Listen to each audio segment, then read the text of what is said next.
all know that teenagers are incorrigible. The last thing they want to hear about is stocks. They have bigger fish to fry.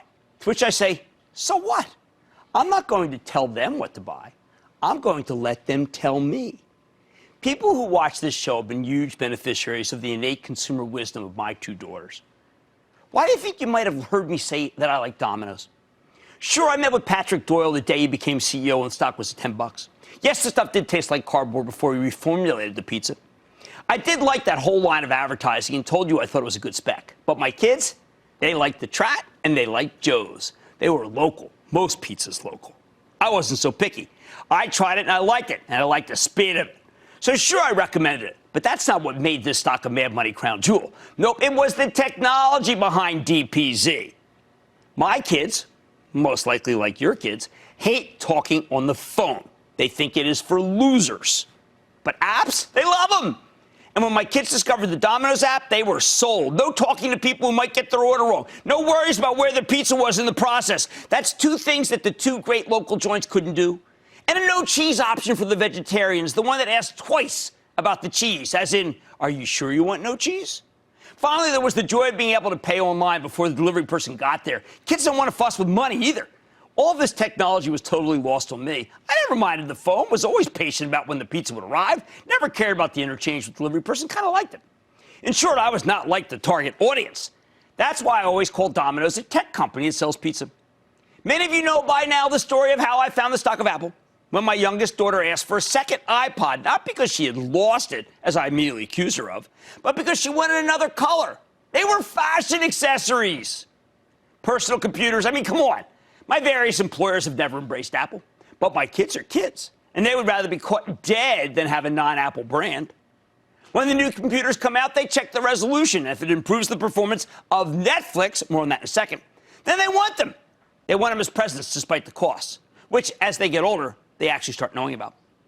The iPhone is more controversial. They don't like change. They didn't like the plug change. They don't want to hear about the earbuds.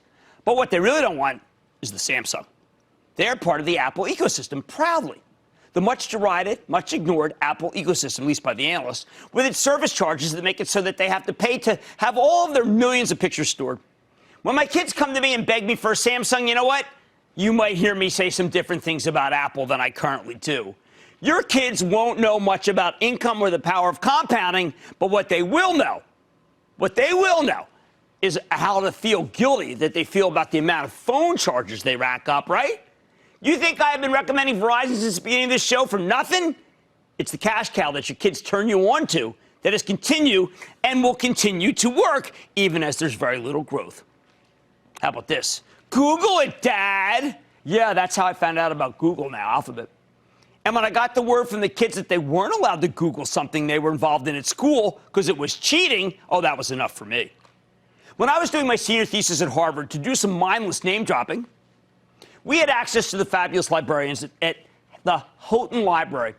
Their job? To look up anything that you wanted looked up. They had to go to the stacks for you, as they were called, and find out things that you wouldn't know where to begin with. I wonder whatever happened to those jobs. My kids aren't into sports. They get the news from their iPhones, and they get their entertainment from Netflix. Is it the homemade content like Luke Cage or House of Cards or Jessica Jones or Narcos? Is it the simple interface? The desire for them to watch what they want to watch? All of them. I reluctantly signed up so we could watch things together. No, FANG isn't all of their creation. I figured out Amazon. But Facebook, like I said, I went to Harvard. When you were a freshman, you got a book. It was called The Facebook. And it had everyone's picture in it. Facebook is a derivation of Facebook. My kids were on Facebook earlier. My youngest got sick of Facebook early on, probably because I got on it. But then she went to Instagram, which Facebook cleverly made it so you really didn't know it was part of something that older people had discovered. I didn't think the ads worked until we were inundated with Red Hot Chili Pepper merchandise because a click on something that, as my daughter said, wasn't an ad at all. It was just a link, Dad. Oh, Lordy. Does everyone else dream that their ad is just a link? But it seems that only Mark Zuckerberg has the forethought to care about the user experience to such an extent that it works like that. All right, how about Chipotle? The kids love the fresh and organic Chipotle salad. Still do. They're vegetarians. My youngest returned pretty early on after that food sickening incident, the only difference being that she did takeout because she didn't want to be seen inside because she thought that people would say, wow, what is she doing inside? It's Chipotle. All right, nothing's perfect. But their picks, they will do. Hey, what if the picks themselves aren't any good? What if they aren't? Your kid likes a device that fits in your head and takes pictures, or that it fits on a wrist and measures steps. Okay, that's the cost of learning. It happens, GoPro. It happens, Fitbit. Remember, they have their whole lives ahead of them to make that money back if it is a screw-up. You see, that's a beautiful thing about teen investing. You can lose it, and no one may end up noticing in the end. You pull the same kind of thing later in real life like me, it's got consequences. But the bottom line is that for now, you can learn from your teenage children. Trust me. Invest with them, and you won't regret it. Mad Money is back after the break. Mr. Cramer, absolutely love the show. We really appreciate you out there, man. Booyah to my kids, Emma and Aiden. They're in elementary school learning so much from you. Booyah, Mr. Cramer. I know you hear this all the time, Jim, but thank you so much. This has been my best year by far and away in the market.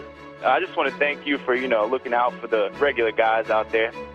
I am trying to teach people to be better investors, and I am doing my darn best. That's the goal here. Great to hear your voice and know that you're there for us. Don't miss a second of Mad Money. Follow @Jim Cramer on Twitter. Have a question? Tweet Cramer. #MadTweets. Send Jim an email to madmoney@cnbc.com or give us a call at 1-800-743-CNBC. Miss something? Head to madmoney.cnbc.com.